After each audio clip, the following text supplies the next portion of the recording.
ಆತ್ಮೀಯ H16 news ಅರ್ಥಾತ್ ಸೀತಾರಾಮ್ ನ್ಯೂಸದ ವೀಕ್ಷಕರೇ, ನಾನು ನಿಮ್ಮವ ಎಂ ಆಯುಧ ಮಲ್ಲಪ್ಪ ಜೊತೆ ಅವರು. ತಾವು ಈಗ ಸುದ್ದಿಗಳ ಲೋಕಕ್ಕೆ ಎಂಟ್ರಿ ಹೊಡಿತಾ ಇದ್ದೀರಿ. ಈ ಸುದ್ದಿಗಳನ್ನು ಪ್ರತಿಯೊಂದು ನೋಡೋ ಜೊತೆಗೆ ನಿಮ್ಮ ಅಭಿಪ್ರಾಯಗಳನ್ನು ಹಚ್ತಾ ಇರಿ. ಯಾಕಂದರೆ ಈ ಸುದ್ದಿಗಳು ನಿಮಗಾಗಿ, ನಿಮ್ಮ ಬದುಕಿಗಾಗಿ, ನಿಮ್ಮ ವೈಚಾರಿಕೆಗಾಗಿ, ನಿಮ್ಮ ತಿಳುವಳಿಕೆಗಾಗಿ ನಿಮಗೆ ಗೊತ್ತು.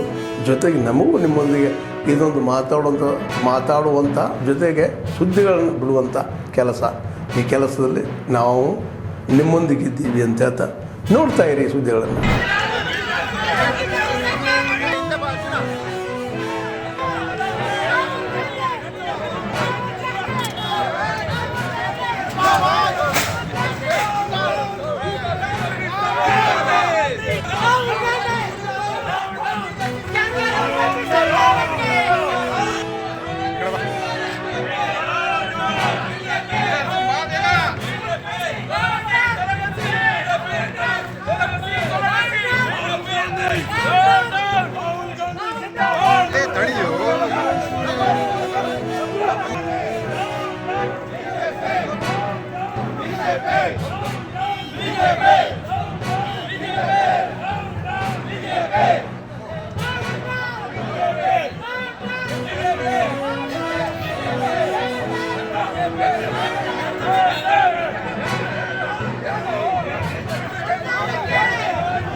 ಸಚಿವ ಸಂಪುಟದಲ್ಲಿ ಪುನರ್ ಪರಿಶೀಲಿಸಿ ಶೇಕಡಾ 17% ಮೀಸಲಾತಿನ 18 ಮಾಡಿ, ಬೋವಿ, ಬಂಜಾರ, ಕೊರಮ, ಕೊರಚ ಸಮುದಾಯಗಳಿಗೆ ಶೇಕಡಾ 5% ಮೀಸಲಾತಿಯನ್ನು ಇಟ್ಟು, ಅಲೆಮಾರಿಗಳಿಗೆ ಶೇಕಡಾ 1% ಪ್ರತ್ಯೇಕವನ್ನು ಮಾಡಿದರೆ ಯಾವುದೇ ಗೊಂದಲಗಳಾಗೋದಿಲ್ಲ ಅಂತ ಇಲ್ಲಿ ತೋರಿಸುವಂಥದ್ದು. ಪ್ರವರ್ಗ ಸಿ ಶೇಕಡಾ 5% ಮೀಸಲಾತಿ ಅಂತೇಳಿ ಕೆಳಗಡೆ ಆದೇಶದ ಕೆಳಗಡೆ ಷರತ್ತುಗಳಲ್ಲಿ 4+1 ಅನ್ನುವಂಥದ್ದನ್ನು ಆದೇಶ ಮಾಡಿದರೆ, ಯಾವುದೇ ಕಾರಣಕ್ಕೆ ಬೋವಿ, ಬಂಜಾರ, ಕೊರಮ, ಕೊರಚ ಸಮುದಾಯಗಳಿಗೆ ಶೇಕಡಾ 5 ಮೀಸಲಾತಿ ಆಗುತ್ತೆ, ಶೇಕಡಾ 4% ಮೀಸಲಾಗುತ್ತೆ. ಈ ಹಿನ್ನೆಲೆಯಲ್ಲಿ ನಾವು ಈ ವಿಧೇಯಕವನ್ನು ನಾವು ಖಂಡಿಸ್ತಾ ಇದ್ದೇವೆ. ಹಾಗೆ ಇದನ್ನು ಮಾರ್ಪಾಡು ಮಾಡಬೇಕನ್ನೋಂಥ ವಿಚಾರವನ್ನು ಹೇಳ್ತಾ ಇದ್ದೇವೆ. ಹಾಗೆ ನಾವು ಹೇಳ್ತಾ ಇದ್ವಿ, ದೊಡ್ಡ ಸಮುದಾಯಗಳಿಗೆ ಹೇಗೆ ಪ್ರತ್ಯೇಕ ಮೀಸಲಾತಿ ಕೊಡುವಂಥ ಹಿನ್ನೆಲೆ ಇದ್ದಾಗ ಬೋವಿ ಸಮುದಾಯವನ್ನು ಕೂಡ ಪ್ರತ್ಯೇಕಿಸಿ ಜನಸಂಖ್ಯಾವಾರು ಮೀಸಲಾತಿಯನ್ನು ಕೊಟ್ಟಾಗ ಒಂದು ರೀತಿ ನಿಜವಾದ ಸಾಮಾಜಿಕ ನ್ಯಾಯ ಕೊಟ್ಟಾಗ ಆಗುತ್ತೆ ಅನ್ನೋಂಥದ್ದನ್ನು ಈ ಮೂಲಕ ಈ ಹಿಂದೆ ಕೂಡ ತಿಳಿಸಿದ್ವಿ, ಈಗೂ ತಿಳಿಸ್ತಾ ಇದ್ವಿ. ಆಗ್ತಿರುವಂಥ ಲೋಪದೋಷಗಳನ್ನು ವಿಧೇಯಕನ ಅಂಗೀಕಾರವನ್ನು ಮಾಡದೆ ಈ ಮಂಡನೆ ಮಾಡುತ್ತಿದ್ದ ವಿಧೇಯಕವನ್ನು ಎಲ್ಲ ಸಚಿವರು, ಶಾಸಕರು ತಿರಸ್ಕಾರ ಮಾಡಿ ಸರಿಯಾಗಿರುವಂತಹ ವರದಿಯನ್ನು ತಯಾರು ಮಾಡಿ ಮೀಸಲಾತಿ ಸಂಖ್ಯೆಯನ್ನು ಹೆಚ್ಚಿಸಿಬಿಟ್ಟು ಸರಿಯಾದ ಜನಸಂಖ್ಯಾವಾರು ಮೀಸಲಾತಿಯನ್ನು ಹಂಚಿಕೆ ಮಾಡಿ ಅಂತೇಳಿ ಮಾಧ್ಯಮದ ಮೂಲಕ ಸರ್ಕಾರಕ್ಕೆ ಒತ್ತಡವನ್ನು ಆಗ್ರಹವನ್ನು ಮಾಡ್ತಾ ಇದ್ದಾರೆ.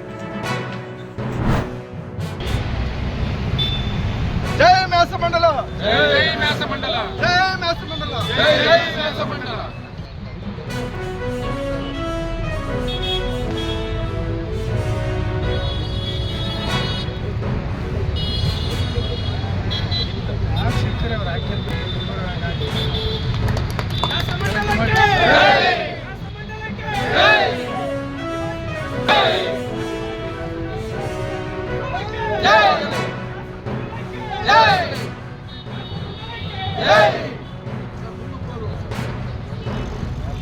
ಕರೆದ್ಬಿಡ್ರಿ ಅವರು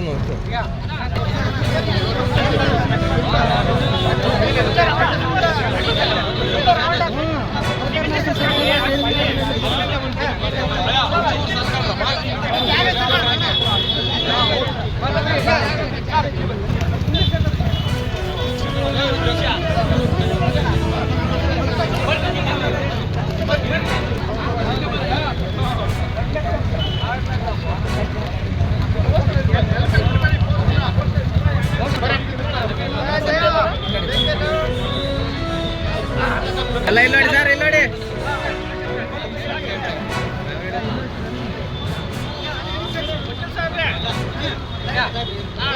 ಸರ್, ಇಲ್ಲಿ ನೋಡಿ ಹೊಸ ಮ್ಯಾಸಮಂಡಲಕ್ಕೆ ಆದಿವಾಸಿ ನಾಯಕರ ಚಿನ್ನಾಗಿರಿ ಉತ್ಸವಕ್ಕೆ, ಆದಿವಾಸಿ ನಾಯಕರ ಚಿನ್ನಾಗಿರಿ ಉತ್ಸವಕ್ಕೆ, ಆದಿವಾಸಿ ನಾಯಕರ ಚಿನ್ನಾಗಿರಿ ಉತ್ಸವ 2026ಕ್ಕೆ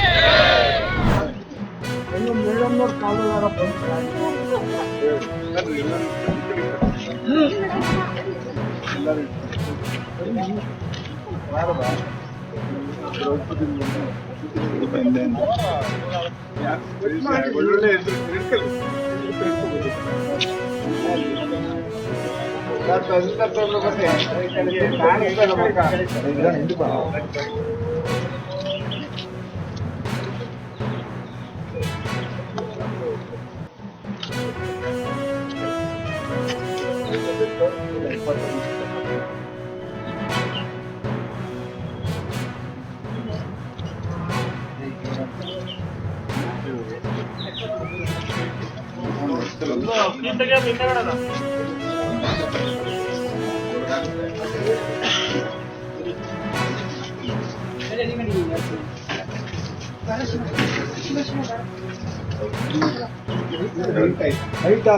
ಇಂಜಿನಿಯರ್ ಸ್ಟ್ಯಾಂಡ್ ಐತೆ ಅಷ್ಟೊಂದು ಯಾರು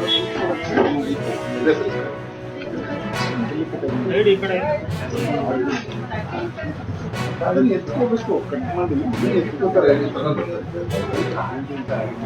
ಬಾಡಿ ಕಾಣಬೇಕು ಬಾಡಿ ಆಮೇಲೆ ಸ್ಲೈಡ್ ಮಾಡಲ್ಲ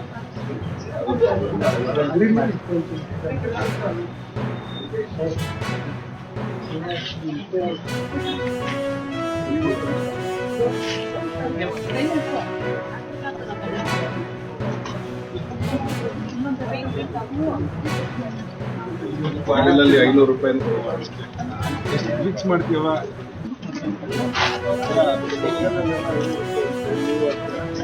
ಅಷ್ಟೇ 500 ರೂಪಾಯಿ 500 ರೂಪಾಯಿ ಫಿಕ್ಸ್ ಮಾಡಿ ಚೆನ್ನಾಗಿ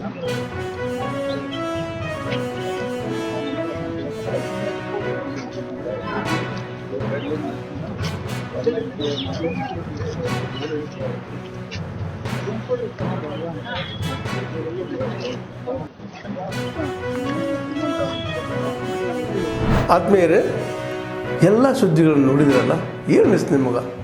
ಇದರಲ್ಲೇ ನಿಮ್ಗೆ ಲೈಕ್ ಆಗಿರ್ಬೋದು, ಡಿಸ್ಲೈಕು ಆಗಿರ್ಬೋದು, ಕಾಮೆಂಟ್ ಬೇಡಪ್ಪ ಅಂತೂ ಅನಿಸಿರ್ಬೋದು, ಕಾಮೆಂಟ್ ಮಾಡಬೇಕಪ್ಪ ಅನಿಸಿರ್ಬೋದು, ಶೇರ್ ಮಾಡಬಾರ್ದಪ್ಪ ಅನಿಸಿರ್ಬೋದು, ಅದು ಮಾಡಬೇಕು ಅನಿಸಿರ್ಬೋದು.